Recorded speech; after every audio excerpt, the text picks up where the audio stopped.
On the Mic.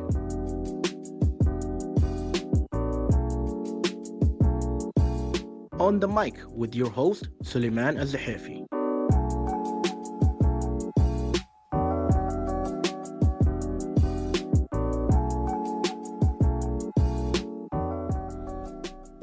Assalamu alaikum wa rahmatullahi wa barakatuh. Welcome, ladies and gentlemen, to yet another episode of On the Mic with your host, Suleiman Al-Zahafi. Every episode, we have some interesting guests from all around the world coming to the Kingdom of Saudi Arabia, sharing their lifestyle, sharing their experience, sharing their knowledge from the outside world and their knowledge within the Kingdom of Saudi Arabia. Every story is unique in its own way. What does that mean? Meaning we have individuals from all around the world, different nationalities, different lifestyle. When I mean lifestyle, people from Europe, people from East Asia, people from the United States, and everywhere and anywhere in between. And today is going to be no different. Today we're going to have a very interesting discussion from an individual who has a background in media, and he's going to tell us about his lifestyle here in the Kingdom of Saudi Arabia and anything and everything what he does in his free time. Our next guest, ladies and gentlemen, we'd like to introduce without further ado, Mr. Zahack Tanvir, joining us for here on the mic. Assalamu alaikum. Thank you so much for joining us.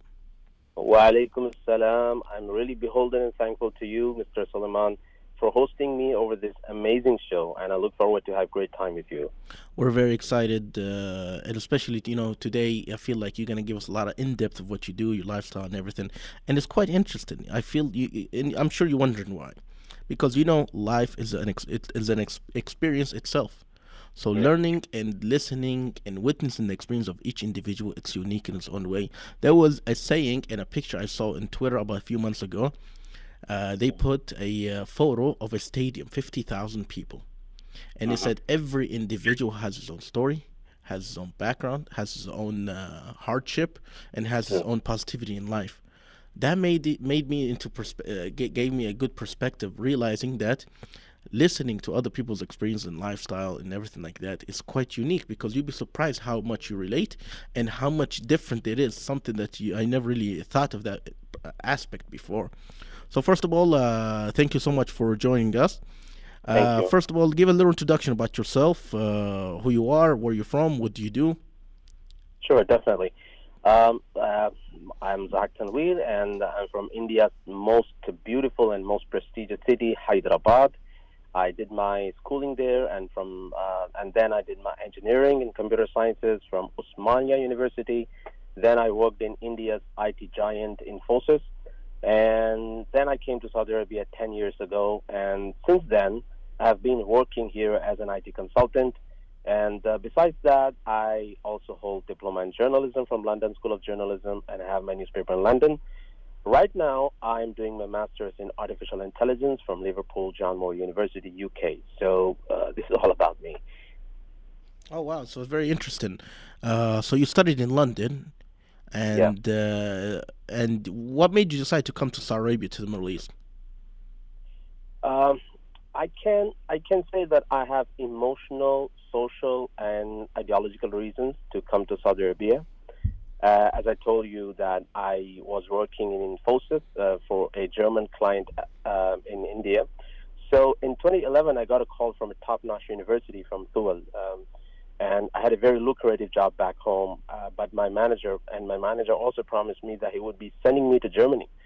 But my family, especially my dad, who worked in Saudi Arabia during 1980s and 1990s, he motivated me a lot, and he advised me that I should try, I should go, and I should visit, I should live in Saudi Arabia, I should experience Saudi Arabia.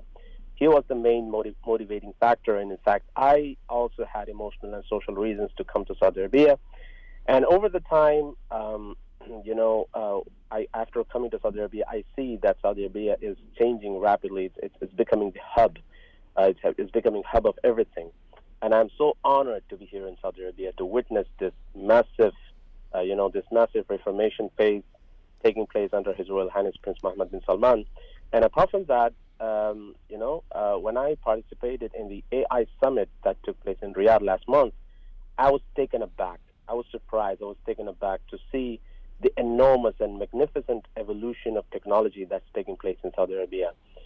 And I hope that this success continues, and I hope that I will also be part of this success story, inshallah. Inshallah. And I always ask everyone, like, what was your impression of Saudi Arabia before you came, and what was it after? To be honest, before I came to Saudi Arabia, let me tell you very honestly, I was under impression that Saudi Arabia is not modern. I was under impression that Saudi Arabia is outdated. I was under impression that Saudis they just have oil, they have gold, they have cars, but I mean they relax, they don't work. This, to be honest, this was my impression before I came to Saudi Arabia. But after coming to Saudi Arabia and working among the Saudis, among the young Saudi, people, young Saudi professionals, my impression has completely changed. And I, in fact, write about it. I, in fact, tell people about this, that this is not the case. I mean, what we have been thinking about it was wrong, and what I experience now is something else. Okay, so pretty much it's like it's common impression people have all around the world. In Saudi Arabia, they just feel like it's desert camel and oil. Yeah. But once you start realizing it and understand the people and everything, this is what I feel like is very important for individuals before you make a judgment or an impression of something or stereotyping. Read, ask, and learn some more. That's how True. I tell people. True. So Very I'm true. very glad, yeah, that you give a little more insights on it because I feel like the honesty is the best way of communicating. True. How long have you been here in the Kingdom of Saudi Arabia? I can say it's been more than 10 years now. I'll tell you something really interesting. I came to Saudi Arabia on a 6 month contract. You know, Wow. I had a very lucrative job.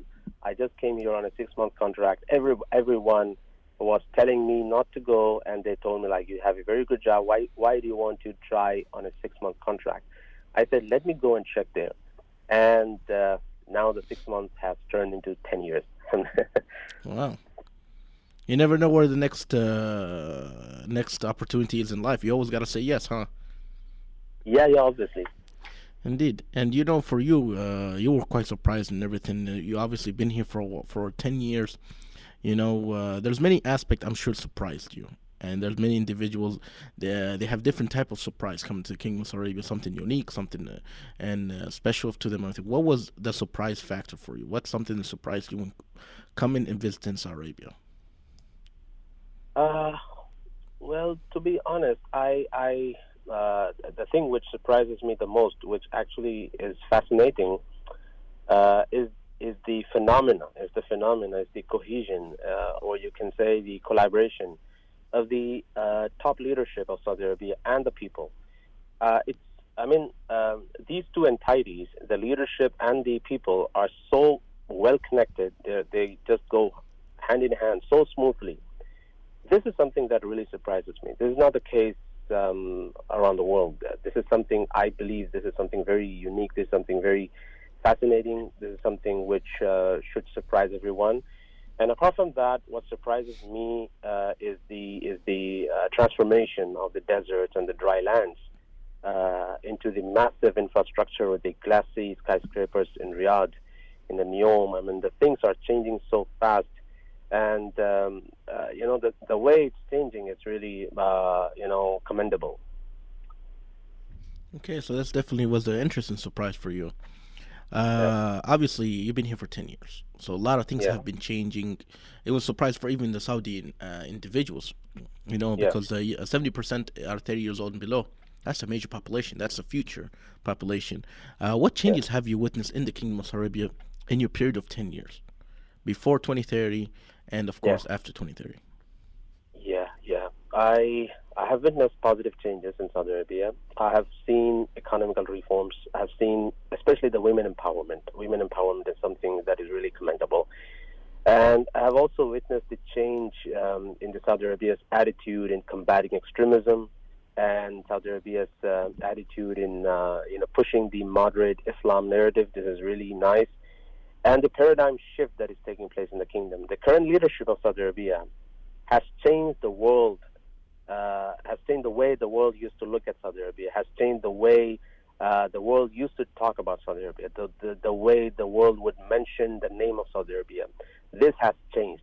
And as an outsider, as an expat, I see Vision 2030 as a beneficial model, not only for the Arabs, not only for the Saudis, but I feel it's a global beneficial model. And all the skilled laborers can come here. They can settle. They can have a better lifestyle. They can have a secure and a peaceful environment. They can have a bright and optimistic future. Further, I would say one of the biggest changes I witness here is the inclusion of women workforce in all sectors. It's really nice to see women can drive now. They can even be the police officers. They are even ambassadors. That's really fascinating. They are even ambassadors. Princess Rima bint Banda, she is the Saudi ambassador to U.S. Indeed, yeah. And also the presence of women in universities, in corporate offices, in media, even in army and security. In Haramain, the women are in security. So this is something really, really, great. Further, I would say that the education system has also changed. The Saudi schools have included English language. They are now aligning with the international standards and international methods. And by the way, let me also mention that when our Indian ambassador, Dr. Asaf Saeed, he was leaving Kingdom in March 2022, I attended his farewell in Riyadh. And during his speech, he said that India and Saudi Arabia are collaborating to launch the top IIT institute in the kingdom. Wow. So, that's really great. To some, I would say that Saudi Arabia is going through a great change, and everyone will gonna benefit from this. Indeed, it's like, when you have mutual cooperation, you're able to True. achieve more. True, that's true. Indeed. And for you in general, like, you've lived in the UK, you have a background that your grandfather asked you to come to Saudi Arabia. But how do you see the Saudi people from your eyes? How do you see the people, how they react? How do you see the community here? The Saudi community, yeah. In general, Saudis are very friendly people. They are very helping. They are very matured. I should say they are matured, who adapt very fast with the change. They aren't stubborn. They don't stick to the medieval rules. They don't impose their opinions on others. They are very friendly. They understand your opinion. They respect your opinion. I believe for this reason, Saudi Arabia got the 25th position in the World Happiness Index this year. I think it was released by UN in March 2022. So Saudi Arabia got the 25th position there. The Saudis in general are least bothersome. They don't poke in your issues.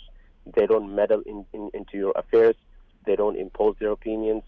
And if you're stuck up in a problem, if you're on a highway or if you're stuck up in a problem, then they come to your rescue without any materialistic reasons. I mean, they don't expect anything in return, and they just help you out and they say ma salama and they leave. This is really nice, and they are generous in charities, and they. I'm not trying to flatter, but this is the honest, understanding what I have about Saudis. That they don't usually boast about their deeds. They don't just show off. They don't say that I did this, I did that, I did this. So this is something which I have noticed and which I try to highlight in my articles, in my thoughts to the people that we have to learn from this. Indeed. So my next question leads me into the next question. It's like, how do people from your country see Saudi Arabia? We know how you see it, but from individuals from your country, what is their perspective of Saudi Arabia? What do they know about Saudi Arabia? What do they understand about it? True. People from my country, India, they see Saudi Arabia in a very positive way. They look up at Saudis with respect, with reverence. In fact, I had a face-to-face discussion with a lot of Indians and Indian think tanks. So when they mention about Saudi Arabia and His Royal Highness Prince Mohammed bin Salman, they always mention it with admiration. They always mention it with respect. This may be because of the fact that there are a lot of Indians working in Saudi Arabia, and a lot of remittances happen from Saudi Arabia to India, and Saudi Arabia has been a major economical factor for India. This can be one of the reasons why they respect Saudi Arabia. And another reason for that is Saudi Arabia has also invested in India. Now, there are a lot of investments in India. And apart from that, Indian leadership and the Saudi leadership are very close. They work hand in hand. So maybe because of this reason, Indians, look up at Saudis with respect and reverence. Indeed, it's very good to hear that. You know, it's very unfortunate. You know, some people they in the media, unfortunately, Mm, they have the wrong impression of Saudi Arabia, and I'm glad that the right impression is slowly and surely becoming more obvious for individuals. Because some of the Western media they just unfortunately they spread false rumors and just fear. You know, true. so You, this yeah, is yeah. this is very unfortunate. You know, at the end they're after the ratings, unfortunately. But Yes, we'll yes, stay on the exactly. lighter note. I always want to ask individuals that are not Saudis or Arabs. Have you ever won the Mhm. Khotra or the Igal? And how was it, if you did? Yeah. Okay, I got you. Yes, I did. When I first came to Jeddah, I used to wear and roam around in the public without any hesitation, without any shyness. I just used to wear that. In fact, there was an aqiqah ceremony hosted by one of my friends in Jeddah, and I attended it wearing ghutra and igal. And those were my early days. I really enjoyed that, and public used to respect me. But over the time, to be honest, I feel more like it represents Saudi nationality, and it means that you are Saudi. So, casually wearing it at some occasions may look good, but wearing it all the time will give you a wrong impression. But yes, I really enjoyed it, and I enjoy wearing it. Okay, this is something interesting because I know many individuals. They come to the Middle East and they try it. You know, they may not wear it right, but this is fun. You know, I feel like it's just the experience of it. Yeah. You know, let me ask you something. Like you've been to the Kingdom of Saudi Arabia, you've stayed here for 10 years now. Where have you visited? What was your experience? What's your favorite place to visit? My favorite place to visit yeah, I visited a lot of places in Saudi Arabia, but I do have some of the places where I wish to visit in future, inshallah. I love to visit Neom, and I love to visit Al Ula. I haven't been there, so I heard a lot about it, and many of my friends have been there, and they told that these places are scintillating, and you have to visit there. So I do have. It's on my wish list. Maybe I'll go there with my parents once they are here. So I would take them too. Okay. That's very, those new regions you mentioned, Al Ula is already developed, but it's been developed more and more and more. Yeah, But yeah, a lot of people said the same thing. They're very interested to visit the new areas and see where it goes because at the end it's very interesting to see the development. A city coming out of nothing in the middle of nowhere is quite exactly, interesting. exactly. Yes, People that's take it for true. granted the little things you can do in life. Yes, that's true. Indeed.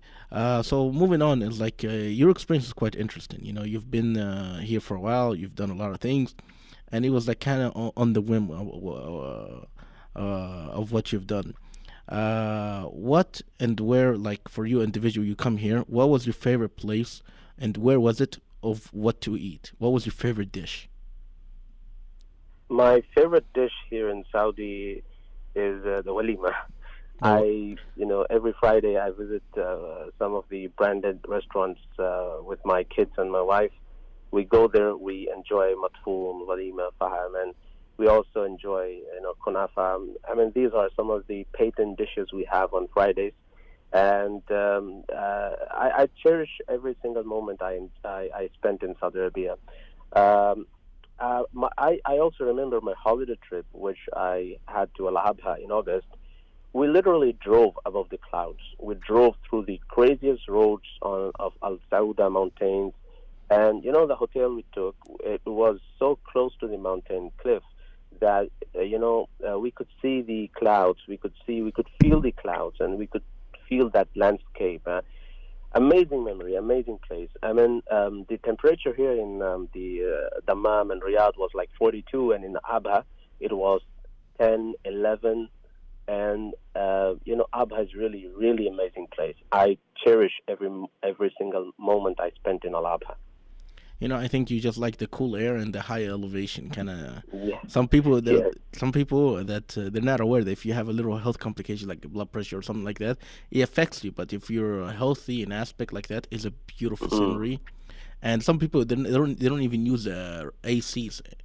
There's no air aces, yeah, conditions whatsoever. So people are surprised. Like Saudi Arabia has a mountainous and beautiful landscape. It's all green. So yeah, All I, green, I yes. feel like for Saudis, us for ourselves, we take for granted what we have in our backyard. It True, comes to the beauty and the perspective of someone from outside Saudi Arabia to really remind us of the beauty that we have and the opportunities we have here in the Kingdom of Saudi Arabia. true, true, true. So pretty much, you've done a lot of things, but for you, the things you've done, you and your family. But what do you do with your friends? What do you enjoy doing with your friends? Well, I'm kind of, I'm kind of person who always discuss about current affairs and the political issues. So when I meet my friends, I always talk about this. In fact, I spend whole night talking to them about it. We go to hotels, we enjoy, at the restaurants. Last night we went to a hotel. We had this Arabic food, and we talked, we discussed, we enjoyed the place. So this is what I do with my friends when I meet them. Okay, so you like to hang out and Yeah, hang out. Yeah, yeah. okay, that's very interesting. And like, what is your favorite activities in general? Like, do you guys, you have like a rest area or a specific restaurant or cafe? Because I feel like with every group, there's something specific they like to do regularly. Yeah, we do visit cafes. We go to the coffee shops. I mean, we find it very comfortable, cozy. So we visit there, enjoy the place, eat some cakes, have some coffee. Amazing, amazing experience. But for me, it's like I always tell myself and my friends, like, be careful. Those extra cup of coffees and cakes kind of gets to you. That's why when we wear thobes, we forget how much we gain. We like to Yeah, eat yeah. and enjoy, but Yeah, always it's okay. We can go to gym. Yeah, we take care of our health also. yeah, that's Also, true. so pretty much that's what you do with friends. What about you? What's your leisure time? What's your downtime? What is your quiet time or your favorite thing to do to kind of de-stress from the busy week? Yeah, yeah. I actually I love to drive with my family. I take my wife, my kids to the Cornish, usually in the Saturday mornings after Fajr because that's the time when we don't find many people at the Cornish. So sitting at the Cornish, watching the sea, watching the ocean, and sometimes I drive to Riyadh. I love to drive with the hot mocha, taking from the gas stations and driving on the highways, enjoying the sips and watching the weather, watching the scenery, and watching the desert on the way. So this is something I really do for the for de-stressing. So you're like a scenery type of person. The simple things in life is what really helps you. Yeah, that's true. That's true. Okay, that's very interesting. For me, it's like I had the same individuals. They say the most creative people are the ones that they like the simplest thing to relax and enjoy and just do something so simple and yet it's so calming. So I can see you have a creative mentality also about your life. Thank Very you. Thank you. interesting. I wish to be. Yeah. No, no, trust me. We all say we're not, but we are. We end up doing that somehow. Mm. So tell us more about what's your future ambitions in life. My future ambition, like and everybody one has, owns, to become super rich, and and to be honest, I mean, the jokes apart, I want to establish myself as a very stable and a wise man. I want to help people. I want to bridge gaps between multiple faiths and multiple cultures. I want to be like a mediator. I want to help people talk to each other. I want them to talk through me. I want to connect people. And in fact, I love engaging with people of different faiths and religions. I engage with them over Zoom. I talk to them, understand their concerns, their reservations, and I try to clear the cobwebs, the confusions. And this is what I love to do